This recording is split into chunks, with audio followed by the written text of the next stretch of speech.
আসসালামু আলাইকুম। এই যে দেখেন খাবার চলে আসছে।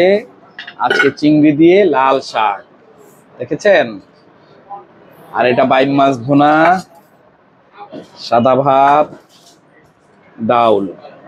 ডাউলটা দেখছেন? ডাউলটা এখানে খালি পাতলা দেখা যায়, আসলে কিন্তু এত পাতলা না। ডালটা ঠিক আছে। আর এখানে কি আছে দেখেন, এই দেখেন এটা কি মেয়োনিজ। মেয়োনিজ খাওয়ার জন্য একটা জিনিস দিয়েছে, স্যালাড। আর এখানে একটা নতুন খাবার আছে আজকে। এটা কি বলেন তো? এটা হচ্ছে মিষ্টি কুমড়া ফুল। বিসমিল্লাহ। হুম।